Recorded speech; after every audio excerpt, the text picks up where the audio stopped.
I asked, what should I do with my life? I asked with all my heart. And I heard a voice. For the first time, I heard this inner voice, like a cosmic voice. And it said, healing through music.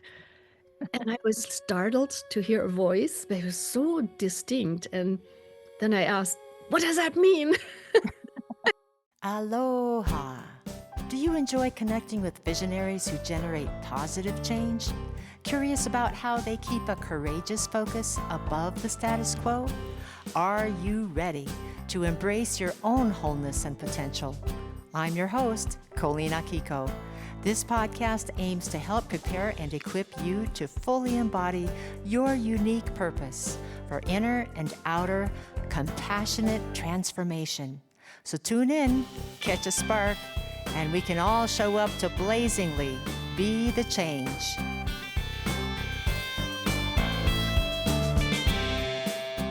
I'm excited to introduce Angelika Schafer. She's a generous soul who overflows with profound wisdom and global experience as a transformational coach, healing practitioner, teacher, singer-songwriter, retreat leader, and more. You will hear Angelika describe her journey of transmuting the pain of ancestral and personal trauma into powerful healing, first for herself, then others, through her music and other modalities like cognitive movement. So here we are with Angelika Schafer, who is my dear friend and amazing person. Thank you, Angelika, for being here. So glad. Yeah, me too. Thank you. We're kicking this off, this new endeavor, and it's wonderful to be in the start gate with you. It is. I'm so grateful. Yes, Angelika and I go way, way back, and I want to just provide a short background in that you have stepped forward from your own pain and trauma into a world of healing that includes music, writing, artistic expression, speaking, teaching, and various healing modalities for which you have kicked the tires hard. I'm getting goosebumps as you say that. It's true. Well, this is my experience of you. Yeah. And I think I met you in a feature newspaper article before I met you in person. The article was about your healing music and being a musician and a person who was in music in various ways most of my life. I was immediately intrigued by you on the printed page because I had actually not at that point, this is going back, I don't know, 15 years, something like that. I had not to that point considered how broadly and deeply music could be used. And of course, I was just coming in at that time to a greater awareness of frequency and resonance. So I read of stories of people who had actually experienced not only emotional healing, but physical healing. It planted some seeds. And then, of course, after that, I think I met you in person at a gathering where you were one of 3 oneness blessing givers. We went into a deep meditation together, and I was blessed. It did serve to clear a lot of confusion and blockages out of my life. Of course, I had to do my own work. I had to show up and be quiet. But I noticed in the quietness that things were a little different. And that's going back again, quite a number of years. And I did not realize at that time that you and my husband, Chris, were dear friends. And so we went on from there. And the more I learn of you and the more I know you, I am so grateful for your transparency. And I'm amazed at your adventurous spirit and how that is continuing to unfold. Yes, it even surprises me constantly. Yes. So I grew up in Germany, and it was 8 years after the war had ended, World War II. My parents went through the war. My dad fought as a soldier in Russia. My mom was a child when the city was heavily bombed. There was so much trauma and so much pain and also violence in the families. And Me and my sister grew up with a lot of just overwhelming pain in the space, heaviness. It was just, there was no end. It was like this, we were swimming in this ocean of pain. And Mm. there was some violence, physical violence and stuff that was passed on, of course, from generation to generation. And so there was a lot of trauma. And I remember being very unhappy and I always wanted to get off this planet. I just felt like that I couldn't handle this world.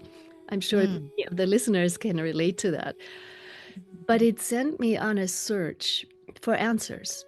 And so Mm. after college, I became a teacher and a university degree. But as soon as I had that degree, I left. And guess where I went? I went to Alaska. That's right. I wanted to.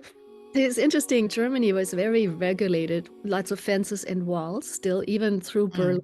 Mm. There was a division through the whole country Mm. and so many rules and regulations and restrictions. And I was always a free spirit. And I felt like I was a stranger in a strange land. So I always wanted to break through the barriers. And I still do. I'm passionate about that. But now, now it's the inner barriers that I'm breaking through and helping others to break through. So that's the gist of my life purpose. I'm very Mm. clear on it. I'm putting everything I've got into it. And I kept searching. It's been really amazing. So basically, in Alaska, I was searching through nature that healed a lot of things. The power of nature. I did many adventures. I became a bush pilot. I was diving with the Alaskan fishing boats and, almost died a few times. And I did construction. I worked in a gold mine. I did all these adventurous things. And I'm really glad I had a chance to do that in my 20s.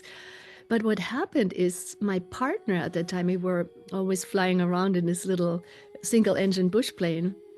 I wasn't a pilot at that point yet, but he let me out one time where we lived in the gold mine, just landed on this little dirt road, and then he went back up and did acrobatics. And I even said to him as I got out of the plane, I said, I'm glad you spare me of those flip-flops in the sky. I don't feel like doing that tonight. And he went back up and he did some risky maneuvers and he crashed in front of me. So this Oh. extreme loss and shock, and there was no therapy, there were no gurus, there was nothing. I was just literally alone in the mountains in Alaska. It was some acquaintance, some friends, but nobody had any answers, Colleen. And at that time, all I had was books. I had found a book I loved when I was in my teens in Germany, and it was called Siddhartha, and it was about the story of the Buddha, his life. And I could really relate to that. And then I also liked Hermann Hesse's books. And they really spoke to my heart. And they kind of showed up a little bit of a thread to follow, like a little breadcrumb trail. Mm. And so when my partner crashed and died right in front of my eyes, I went searching even more deeply for the meaning. And I had read a book called Autobiography of a Yogi by Yogananda. And Mhm. it really spoke to me as well. And then in Anchorage, walking by a bookstore, I saw another book called Autobiography of a Western Yogi. And I thought, oh, maybe that's as good as this other book. And I bought it and read it. And it was from a disciple of Yogananda who had founded an intentional spiritual community here, where I still live in this area in Northern California, near North San Juan, near Nevada City. And I went there to visit at first as a work study, and I got introduced to yoga and meditation, which I had never heard of before. And I started to do these things. And then I started hearing music in my head. I wasn't even much of a Mm. musician. I played a little bit of folk guitar, that's it.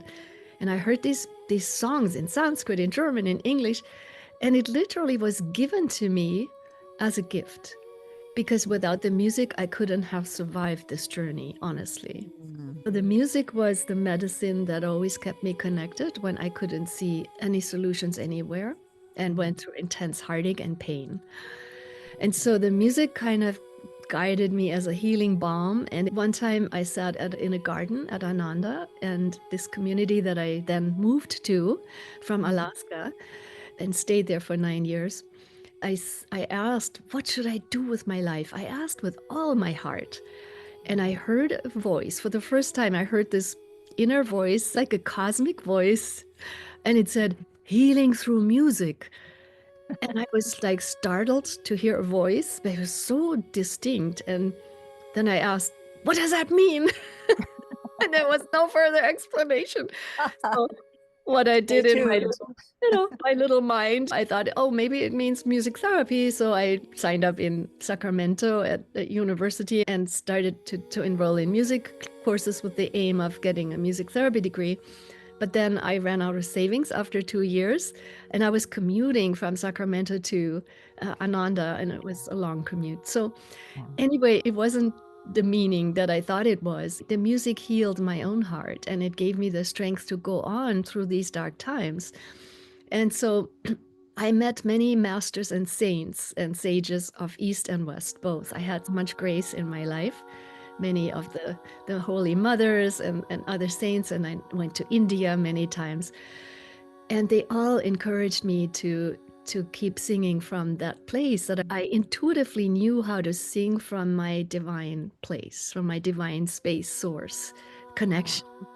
And that's why I called it healing music, because the frequency, even though in the musical realm there is no perfection here on earth, but the frequency that comes through is that spirit that heals all things. Mm. And so I kept developing it, not so much consciously, even more like by guidance, by inner guidance. I was always taken to the next step and the next step, and offered a lot of grace to be able to be a part of, for a while, of the oneness movement, which took me all over the world, and being able to sing for many events. So I didn't ever have to try to be a musician and hustle for gigs. I just was given, I felt like I was working for the divine, and I was guided to where I needed to be next. Mm-hmm. That is still my experience, but more strong, even more strong now. To conclude part 1, let's soak in Angelika's healing music for the next 3 minutes before ending this episode.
for joining us on this episode of We Be the Change. We hope you enjoyed the conversation as much as we did. We'd love to hear your thoughts and send you a surprise gift in appreciation for your time and for your interest in being the change. Just head on over to songrise.live. That's songrise.live. Go to the contact page and tell us which episode you just heard and any feedback that you might have. We'll respond with a gift just for you. And while you're there, check out the other resources, songs, and subscription choices with their bonuses too. Also, thank you in advance for your podcast ratings and reviews. These help us greatly. So until next week, this is Colleen Akiko, appreciating that you showed up here with us to be the change.